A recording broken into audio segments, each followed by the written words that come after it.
라파엘 그로시 IAEA 사무총장이 어젯밤 우리나라에 도착해 오전부터 언론과 정부 관계자들을 잇따라 만나고 있습니다. 그로시 총장은 한 언론과의 인터뷰에서 자신도 오염수를 마실 수 있고 수영도 할 수 있다면서 안전성을 강조했는데요.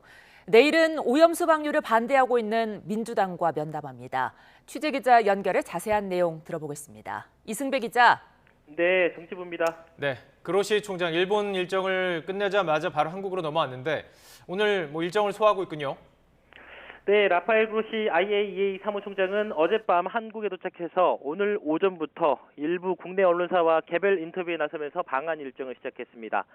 그로시 사무총장은 조선일보와 만나서 해양 방류하는 오염수는 국제 기준 이하라고 강조를 하면서 자신도 마실 수 있고 수영도 할 수 있다 이렇게 밝혔습니다. 그러면서 후쿠시마 오염수보다 북핵 문제를 더 걱정해야 한다고 강조했습니다. 또 중앙일보 인터뷰에선 오염수 방류를 반대하는 야당을 어떻게 설득한 것이냐는 질문에 야당을 설득할 권한도 계획도 없다면서 IAEA가 내린 결론에 대한 이유를 설명할 거라고 답했습니다. 이어 야당은 물론 한국 내 시민단체 등 누구와도 만날 수 있으며 그것이 자신의 책무라고 생각한다고 덧붙였습니다. 오후에는 알려진 대로 유국희 원자력안전위원회 위원장과 박진 외교부 장관을 차례로 단독 면담합니다. 언론 없이 모두 비공개로 진행합니다.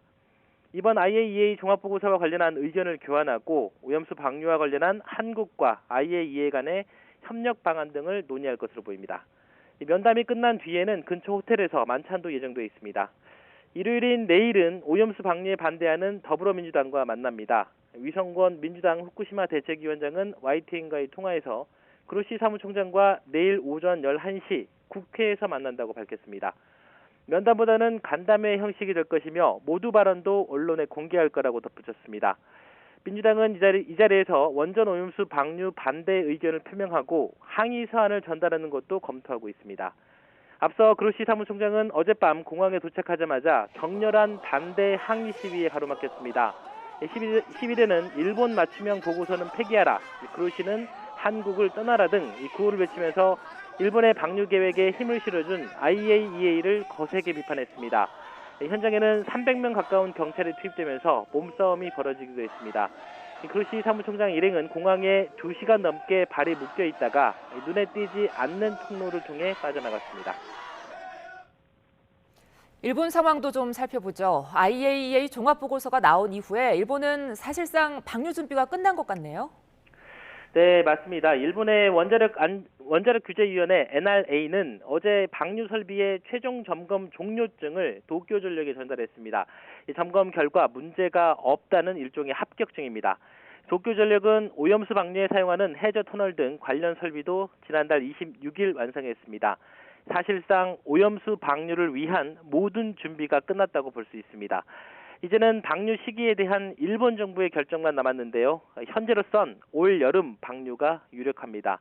교도통신은 정치 일정 등을 보면 8월 중에 방류하는 것이 유력해 보인다고 전망을 했습니다. 일본 정부 관계자는 기시다 총리가 9월 초순에 외교 일정이 있어서 방류 개시 일자로 선택할 수 있는 날이 많지 않다고 말했습니다. 기시다 총리도 줄곧 방류 시기는 여름쯤이라는 방침에 변함이 없다고 강조하고 있습니다. 하지만 후쿠시마 주변은 물론 이외 지역까지 반대 목소리가 계속해서 나오고 있는 상황입니다. 결국 일본 정부는 방류의 안전성을 설득하기 위한 국내외 전방위 여론전에 나서면서 구체적인 방류 시기를 결정할 것으로 보입니다. 지금까지 정치부에서 YTN 이승배입니다.